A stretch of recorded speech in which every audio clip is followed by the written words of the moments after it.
Ini saya lagi di Desa Turusan, Kelurahan Banyuraden, Gamping, Sleman. Saya hari ini mau nyari pengrajin gamelan. Saya ketemu satu, saya mau ngobrol-ngobrol, melihat bagaimana perkembangan pasarnya, terus peminatnya, penggunanya, dan sejarahnya dia. Ikutin terus ya, pasti kan menarik.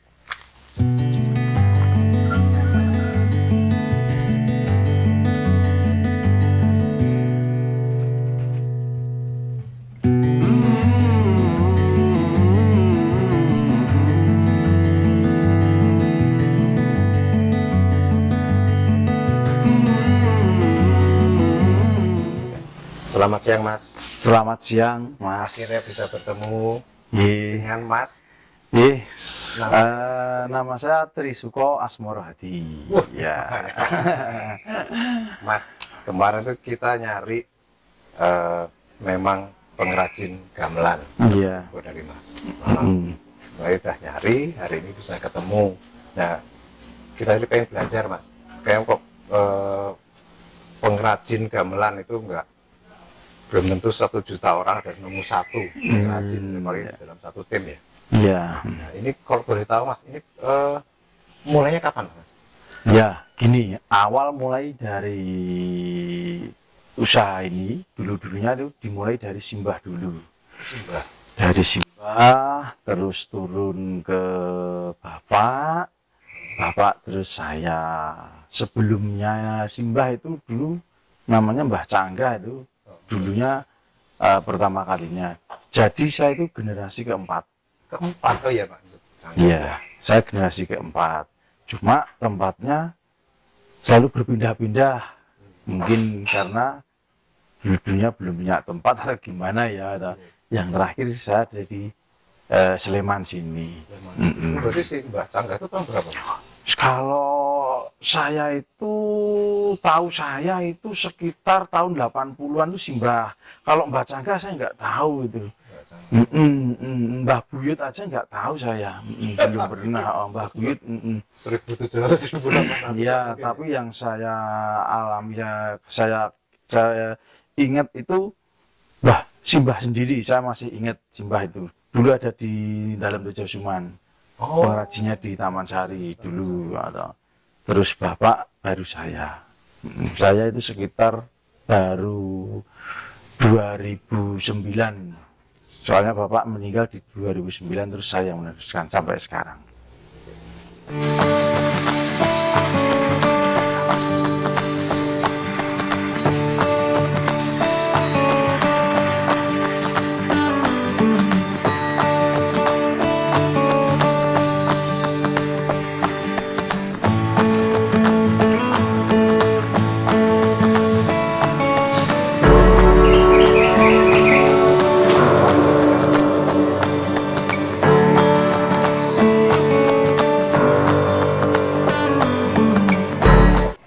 Ini kan usaha turun-temurun dari Mbah Cangga. Iya. Nah, sekarang di generasi Mas Suko itu apakah kakak adik Mas Suko ada yang tertarik? Ya, kebetulan juga. Tunggal saya kan ada 5 ya. Kakak saya itu putri, terus saya, adik saya putri, terus yang terakhir laki. Yang laki itu kebetulan ikut di sini juga.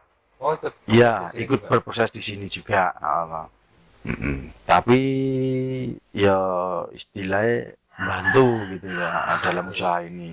Karena usaha ini kan bisa dinamakan keluarga ya Mas ya. Usaha keluarga ya.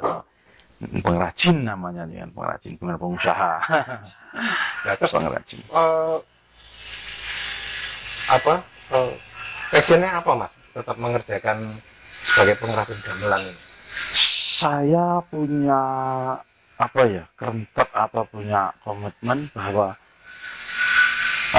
pengrajin gamelan itu harus ada turunannya. Dari dulu saya memang pengennya harus ada yang meneruskan terus itu. Entah itu nanti habis saya itu anak saya sendiri atau anaknya adik saya nggak tahu, tapi saya punya keinginan harus ada yang meneruskan lagi seperti dulu-dulunya. Nah, kalau putra-putri Mas Suko sekarang sudah ada yang mulai ikut. Belum, karena masih kecil-kecil. Kecil-kecil. Iya, masih kecil. Tapi suatu saat pasti akan dilibatkan ya. Pasti kalau mereka mau, itu tantangannya enak. iya. Karena di dalam usaha ini ya, kerajinan ini pertama kali itu kemauan ya. Kemauan itu. Makanya dari kecil saya kan sudah gimana ya, lahir sudah tahu kalau gamelan ini bapak saya itu, simbah saya bapak itu udah mulai mengerjakan kerajinan ini ya. Jadi kecil saya sudah tahu kemungkinan itu ya, rasa senang, rasa apa ya yang ikut dia, yang karena tetap mau nerus ke ini. Ya. Oke, berarti sekarang sama adik ya? Iya, sama adik kecil saya. mengerjakan apa? Adik sekarang ada di Kendang. Oh, lebih Iya, ada di Kendangnya. Tapi yo nanti kalau di sini mana yang terlalu beratan ya bisa saling bantu. Saling mengisi. Iya. Oke Mas, kalau apa ini kan namanya kerajinan gamelan kan turun temurun. Mungkin kalau generasinya Mas Suko mungkin 100-200 tahun yang lalu. Nah, kan semakin sekarang ini kan mungkin apakah ada kendala bahan atau Untuk kendala, semua untuk yang di sini kan yang dikerjakan kan dari bahan kuningan dan besi. Untuk kayu-kayu kan untuk rancak dan gendang. Selama ini nggak ada kendala. sejauh Ini ini masih masih aman itu. Kalau kulit itu masih aman, walaupun harganya sekarang ya agak naik, tapi kan masih ya untuk kayu-kayu masih aman juga, masih bisa didapat. Kuningan juga gitu, masih dapat, tapi harganya juga ya naik terus, tapi masih bisa ada. masalah bahan naik tapi pembelinya masih Iya, yang penting itu bisa mengikuti harga. Yang penting. kalau yang logam-logam itu masih ada kuningan terus. Iya, untuk gong Itu dikerjakan sendiri. dikerjakan di sini semua. Khusus untuk kuningan dan besi ya. Baik itu yang dari gong, kenong, bonang, saron atau alat musik di sini dikerjakan di sini. Ada kerajinan apa ya, pandai besi juga. Ada. Bulu sendiri, nempa sendiri. Iya, kalau di kuningan kan cuma ditempa ya, besi dan kuningan itu ditempa, nggak dilebur. Oke. Iya, ditempatin sendiri. Di sini juga tempatnya.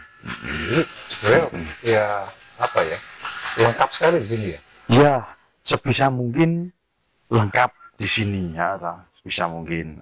Dari mulai kendang, rancak, terus bilah, itu kita kerjakan di sini.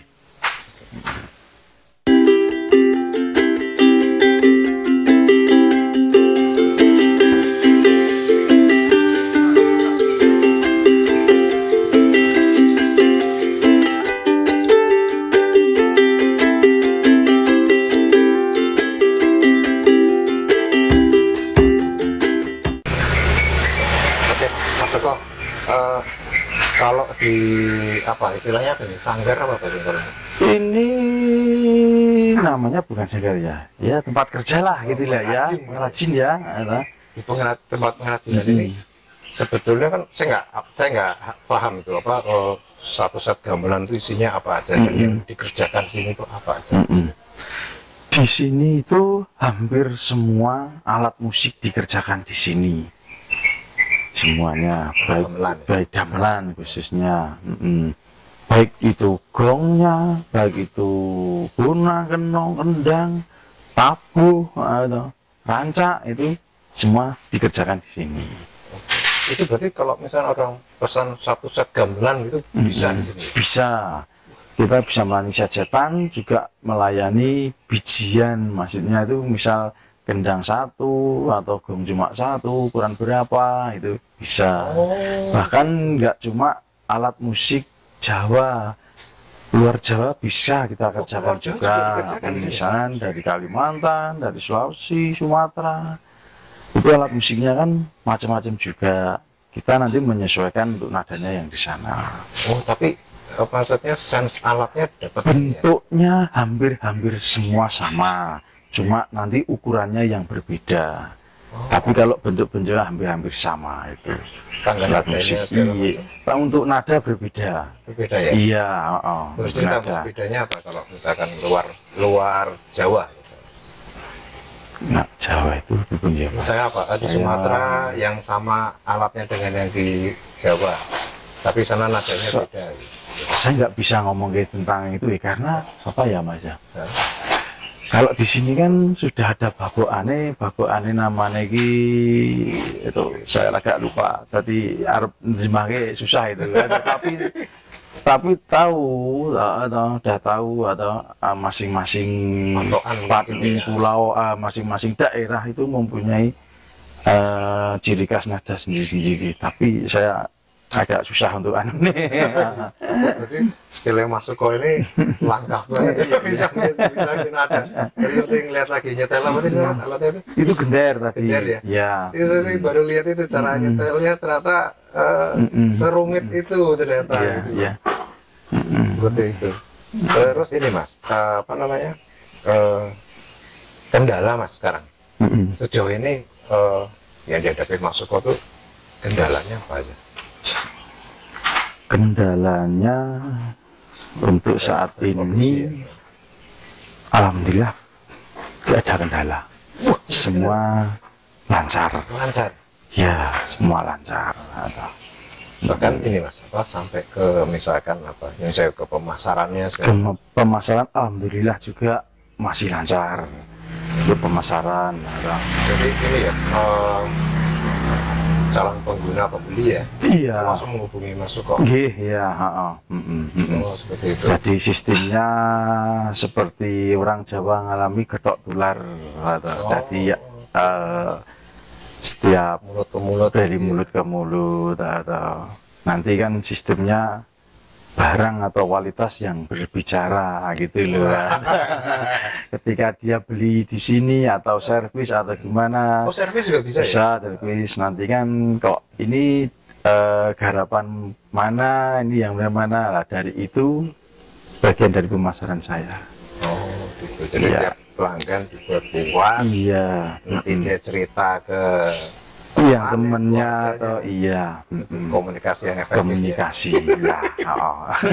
Terus tadi saya tertarik ini Mas, servis. Biasanya kan orang servis itu apa yang servis? Servis kalau kendang itu biasanya kulitnya. Untuk kulit itu kan tergantung cuaca juga ya. Kalau di cuaca dingin itu lembab, memang kulit nggak bisa bertahan lama. Nah, lembab itu jamur terus sobek atau dia kepakan umur bisa.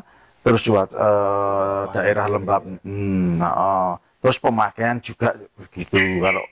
Kalau sering dipakai itu kan biasanya ya cepat rusak, tapi kalau nggak dipakai ya rusak juga. Lapuk dia pakainya Itu khusus untuk kulit kendang misalnya. Kalau untuk gamelan yang lainnya itu kan bisa pecah juga ya, karena bahannya dari besi atau kuningan. Dia sering dipukul, apalagi untuk kesenian jadilan ya toh. Dia rawan banget pecah ya toh. Ya kita servis ya. Kita servisnya itu. Sama untuk suara kan kalau besi kan bisa berubah-ubah juga. Kalau gong atau namanya apa itu servisnya namanya. Tapi rata-rata Mas, pemakaian berapa lama sih sampai misalnya kendang gitu, sampai harus di apa servis gitu? Untuk khusus kendang itu tergantung perawatan juga ya. Kalau untuk istilahnya untuk gamelan, karawitan, kendang itu 3 tahun masih bisa dipakai, 5 tahun kulit masih bisa bagus. Tapi tergantung lagi nanti di iklimnya nanti ya, Tapi sama normalnya perawatan. 3 sampai 5 tahun tuh Iya, tapi kalau untuk namanya kerawitan atau beda lagi, kalau untuk pedalangan atau itu kan beda lagi nanti. Apalagi untuk jadilan ya, makin boros gitu. Ya, teman-teman, tadi sudah lihat ya pembicaraan saya dengan Mas Suko, salah satu pengrajin gamelan. Kita di sini dapat banyak sekali pengetahuan cara pembuatan dan ya pernah apa macam-macam lah. Tadi sudah lihat cara stem alat itu, bahan baku. Nah, kita nih terima kasih banget Mas Suko. Sama-sama. Semoga usahanya terus lestari. Amin, amin, amin. Makin Ya, banyak peminatnya. Ya. Nanti budayanya tidak mati. ya, amin. Ya. Matur nuwun. Nuwun. Ye.